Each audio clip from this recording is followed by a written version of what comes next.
किसान मजदूर एकता जिंदाबाद, किसान मजदूर एकता जिंदाबाद।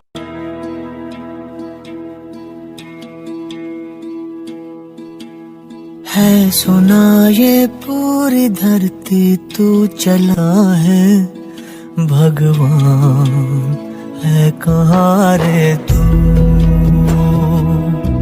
है खुदा है कहाँ रे तू।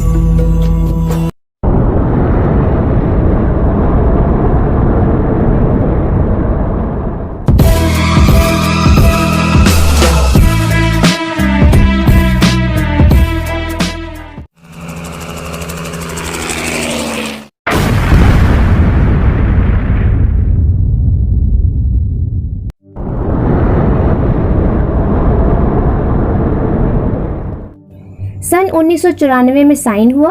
10 साल के ग्रेस पीरियड के बाद सन 2005 में लागू हुआ WTO एग्रीमेंट भारत में। आखिर ऐसा क्या था इसके 576 पेजेस में? ऐसा क्या लिखा था इसके 28 चैप्टर्स में? ऐसा क्या था उन 2000 से ज़्यादा शर्तों में जो आज हमें जगाने के लिए भगवान को सायरन बजाना पड़ा? सन 1948 से खेतीबाड़ी कभी भी व्यापार में नहीं गिनी जाती थी। इसे तो भक्ति पूजा की तरह माना जाता है। लेकिन तूफान की आहट तब हुई जब सन 1986 में खेती भी व्यापार में गिनी जाने लगी। जब शिक्षा व्यापार बनी तो उसका मूल्य खत्म हुआ। जब स्वास्थ्य व्यापार बना तो लोग ठीक कम बीमार ज्यादा हुए। और अब जब खेती व्यापार बनेगी तो आप खुद ही समझदार हो। जरा सोचिए, जो भारत ईस्ट इंडिया कंपनी से थोड़ा बहुत बच गया अब वो भी लुट जाएगा। 576 पन्ने तो नहीं, कुछ पन्ने खोलते हैं इस काली किताब के। मोटा मोटा एक पंक्ति में कहा जाए तो WTO सब पाबंदियों को खत्म करता है, सब बॉर्डर्स को खोलता है और कुछ देशों की मदद और अन्य देशों को गरीबी की दलदल में धकेल देता है।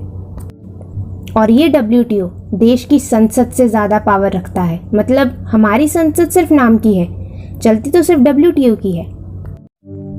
एग्रीमेंट ऑन एग्रीकल्चर 50 से ज़्यादा शर्तों के साथ, हम उसमें से 3 बताते हैं।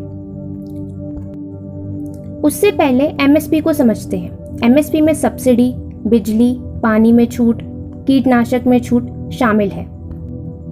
पहली शर्त, WTO साइन करने के बाद भारत सरकार को 2005 से लेकर अगले 7 साल तक हर साल 24% सब्सिडी कम करते जाना है, जिसमें MSP भी आता है।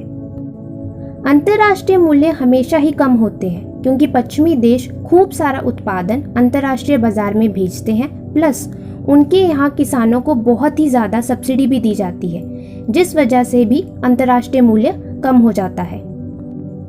भारत में सब्सिडी कम ही है, इसलिए भारतीय मूल्य विदेशी मूल्य से ज़्यादा है। बिजली पानी में छूट और कीटनाशक वगैरह का कम कीमतों पे मिलना, ये भी MSP का ही हिस्सा है। अगर MSP कम होता गया तो डिमांड एंड सप्लाई से बिक्री होगी, अंतर्राष्ट्रीय कीमतों पर माल बिकेगा। सब्सिडी भी कम, कीटनाशक भी महंगे, बिजली पानी भी महंगा, ऊपर से बिक्री सस्ती, किसानों को बहुत ही ज़्यादा नुकसान होगा। कुछ सुना सुना लग रहा है ना? अरे हाँ, किसान आंदोलन इसी के तो खिलाफ चल रहा है। दूसरी शर्त, WTO करार कहता है जो भी फसलें, फल, सब्जियां आपके देश में उगाई जाती हैं, मिनिमम कंजम्पशन का 8% आपको बाहर से खरीदना जरूरी होगा। फिर उसका क्या करें जी? कहते भी हमें नहीं पता, चूहों को खिलाओ, समंदर में फेंको, पर खरीदो जरूर। ये 2005 में लागू हुआ था।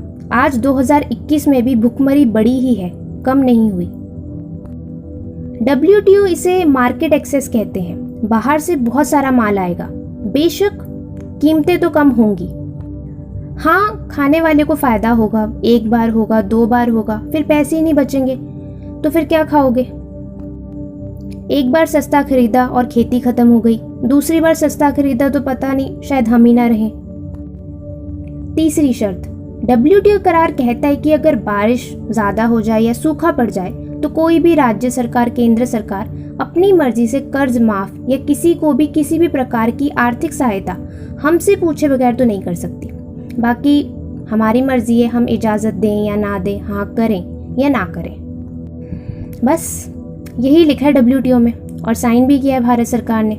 बाकी सुनोगे तो हैरान हो जाओगे और शायद आंसू भी आएंगे कि आखिर किस दौर से गुजर रहा है हमारा किसान। अगला फांसी ना ले तो क्या हवन करे। मोटा मोटा कहा जाए तो इस तरह है, सब्सिडी कम होती जाएगी, पेटेंट हो चुके बीज हर साल नए खरीदते रहो, कीटनाशक महंगे, बिजली महंगी, पानी महंगा, ऊपर से बिक्री सस्ती। कुछ लोग ले लेंगे फांसी और कुछ खेती ही छोड़ देंगे और आ जाएंगे शहरों में और बन जाएंगे मजदूर और रहेंगे धारावी जैसी जगहों पर। जमीन चली जाएगी कॉरपोरेशंस को, विदेशियों को, और तब शुरू होगा असली खेल, असली शतरंज का खेल, जब एकदम से बढ़ने लगेंगे हर वस्तु के दाम। खेती तो कब की खत्म हो गई, अब हम सब विदेशियों के सहारे हो जाएंगे। रुपया हार जाएगा डॉलर के सामने, जिससे हमारा अंतर्राष्ट्रीय कर्ज और भी ज्यादा बढ़ जाएगा। फिर टैक्स भी बढ़ेंगे, महंगाई भी बढ़ेगी, पेट्रोल डीजल की कीमतें भी बढ़ेंगी और धीरे धीरे हर भारतीय फांसी लेने को मजबूर हो जाएगा।